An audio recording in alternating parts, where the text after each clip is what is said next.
demi masih tetap melanjutkan dakwahnya sampai meninggal dunia. Ini pelajaran buat kita bahwa istiqomah itu penting, ya, karena buah dari istiqomah itu adalah kemuliaan yang Allah berikan. Dalam pepatah Arab apa tuh? Man sara 'ala darbi wasala. Siapa yang berjalan di atas jalannya dia istiqomah, sungguh-sungguh fokus jalan di jalannya, dia fokus terhadap prinsipnya, wasala, maka dia akan sampai apa yang diinginkan. Jadi keinginan Nabi apa? Agar Islam ini terus berkembang maju sampai akhir zaman. Tapi ini juga penting Pak, pelajaran buat kita semua. Ada makalah kalau nggak salah kata Muhammad Abdul kalau nggak salah ya. Ja'al Islam ghoriban. Islam itu datang secara apa? Asing. Tadinya nggak kenal orang Islam itu apa. Sampai Nabi kemudian diutus untuk mengenalkan agama Islam. Wasayaudu ghoriban, dan nanti bakalan balik lagi Islam itu jadi asing. Asing oleh siapa? Asing oleh orang Islamnya sendiri. Sekarang kita lihat orang Islam banyak, tapi mereka asing kagak mengenal ajaran agama Islamnya sendiri.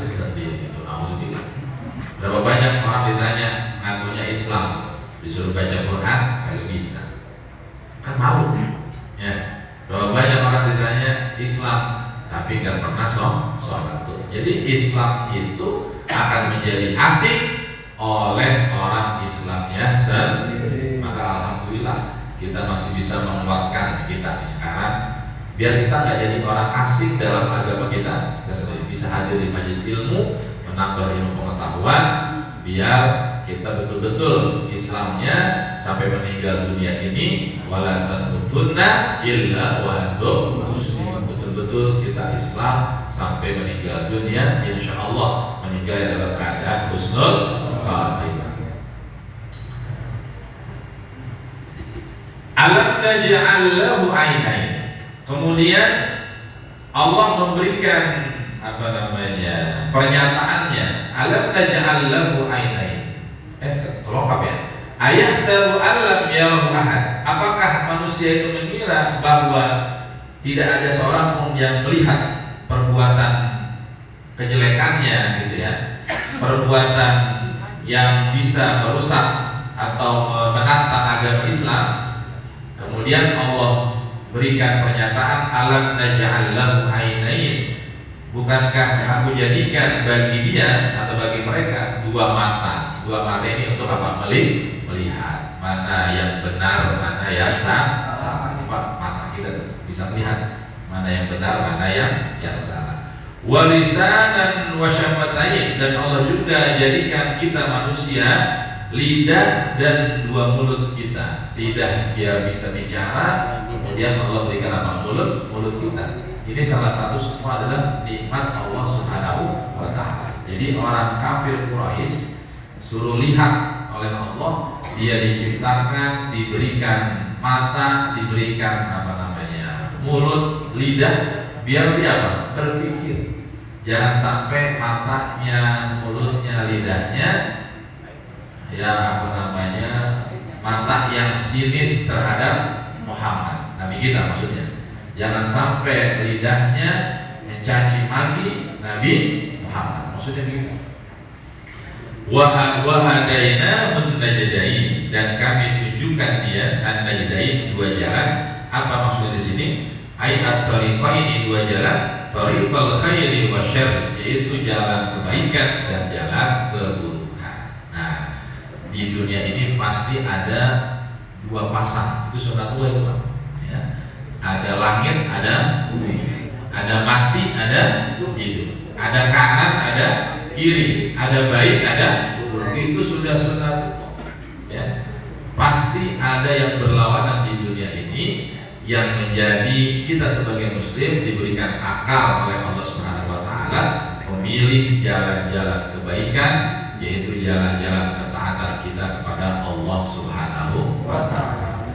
Kita duduk di sini nih, ini sedang milih kita pilih ikut duduk di majelis ilmu, ini baik di jalannya.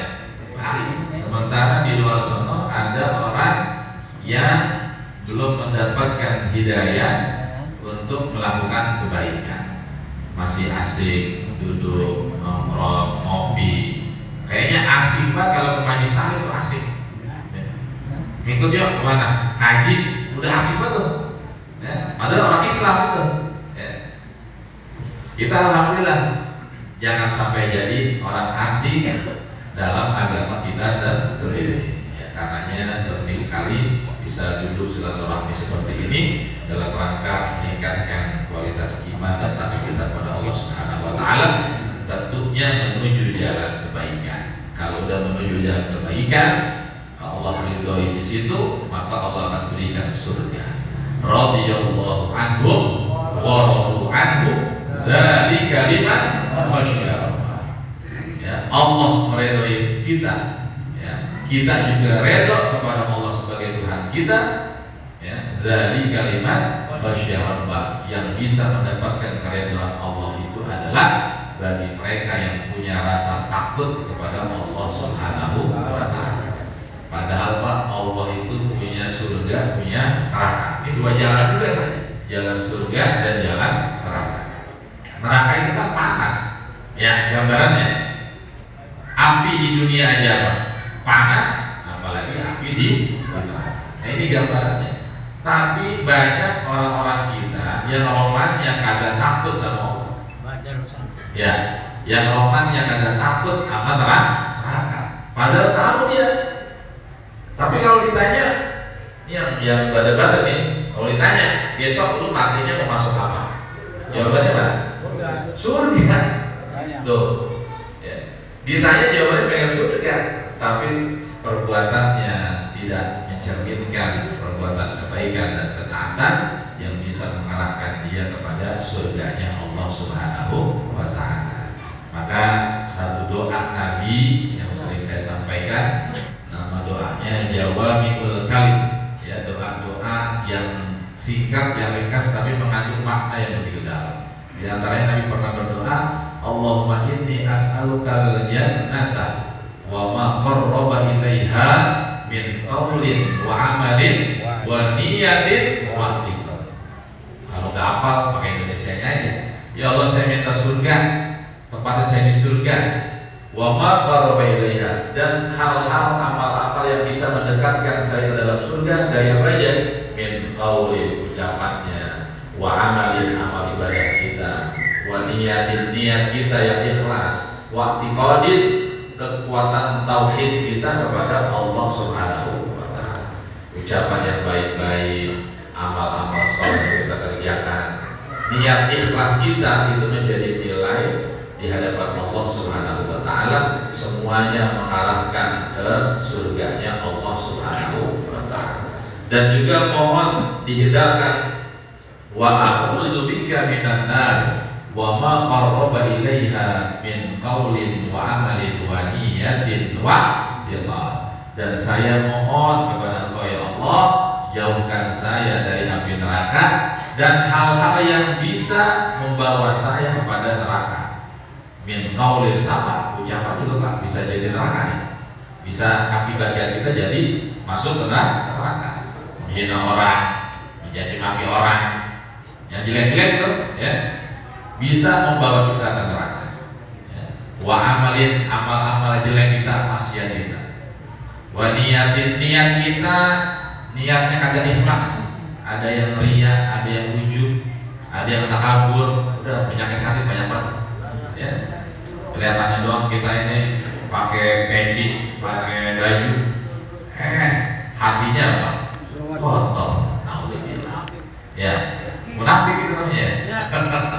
Ya, tapi kan hati kita tidak ada yang tahu, maka luruskan lagi niat kita. Kalau memang ada sedikit secuil hati yang kagak benar, buru-buru apa? Istighfar, niatan lagi apa? Ya Allah, saya ngaji karena Allah. Ya Allah, saya sholat karena Allah. Ya Allah, saya ibadah karena Allah. Begitu. Ya. Jadi Kita secara zahir bisa aja terlihat baik, tapi apa? Batin kita belum tentu baik, karena Allah yang akan menilai batin kita dulu. Inna Allah la yanzuru ila ajsamikum wala ila suwarikum walakin yanzuru ila qulubikum wa a'malikum. Jadi yang dilihat batinnya dulu, ikhlas apa kagak gitu. Kemudian berbarengan dengan amal ibadah kita, ya, amalnya sesuai gak dengan apa yang diajarkan oleh Nabi kita Muhammad Sallallahu Alaihi Wasallam. Karena syarat ibadah kita diterima itu ada dua: satu niatnya ikhlas, dua ibadahnya sesuai dengan ajaran Nabi kita Muhammad Sallallahu Alaihi Wasallam. Misalnya ada orang yang soleh, solehnya kebablasan, sholat subuh 3 rakaat, benar salah? Nah, sholat subuh 3 rakaat benar salah? Ini orang dia soleh banget ya, kelewat, solehnya terlalu tinggi ini dia, ya. Karena menyalahi syariat aturan Nabi Muhammad dari dulu sampai sekarang sholat subuh 2 rakaat, maka inilah yang disebut dengan bid'ah, ya, bid'ah dolal, sesat, ya. Nggak sesuai. Menurut saya niatnya ikhlas, tapi sholat subuhnya 3 rakaat, hanya bakalan diterima amal ibadahnya. Ditolak. Nah, sekarang saya balik, kita sholat subuhnya 2 rakaat. Kebetulan di belakang kita ada mertua kita. Ya, sholat subuhnya dilama-lamain. Udah gitu suaranya dicakap-cakapin, misalnya, gitu ya. Ibadahnya sesuai ajaran Rasulullah, tapi niatnya yang salah, bukan karena Allah. Nah itu Pak, jadi kudu dibenerin nih, lahir dan batin kita kudu seimbang. Mudah-mudahan kita termasuk hamba Allah yang mendapatkan hidayah kebaikan oleh Allah Subhanahu wa Ta'ala. Wallahu a'lam bishawab. Sebelum kita tutup, ada pesanan dari jamaah kita. Jadi saudaranya ada yang meninggal dunia dari Kang Salman. Mana Kang Salman ada? Nah itu tim media kita, Kang Salman namanya. Saudaranya beberapa hari yang lalu ada yang meninggal dunia, dititipkan untuk baca Fatihah untuk almarhum. Mudah-mudahan Allah terima amal ibadahnya, Allah ampuni dosa dan kesalahannya. Inilah pentingnya kita duduk di majelis ilmu, ada yang doain gitu ya Pak. Mari, namanya mana tadi ya? Ya, namanya Liyadin bin Jainuddin. Apanya nih Kang Salman? Liyadin bin Jainuddin, adik kandung. Adik kandung ya Pak, adik kandungnya. Ini Kang Salman jauh ya Pak, asalnya orang Aceh. Ini adiknya di Aceh nih ya? Di Aceh adiknya. Beliau tuh waktu 2004 tsunami Aceh udah di sini apa di sana? Udah di sini. Udah di sini, tapi saudaranya banyak yang gugur, yang wafat, gitu ya. Jadi beliau udah 2004, udah lama nih berkeliling di wilayah mana aja deh. Alhamdulillah kita doain Kang Salman sehat walafiat, selalu bantu perjuangan dakwah kita nih ya yang ada di sini. Terkhusus kita baca Fatihah buat almarhum Liyadin bin Jainuddin.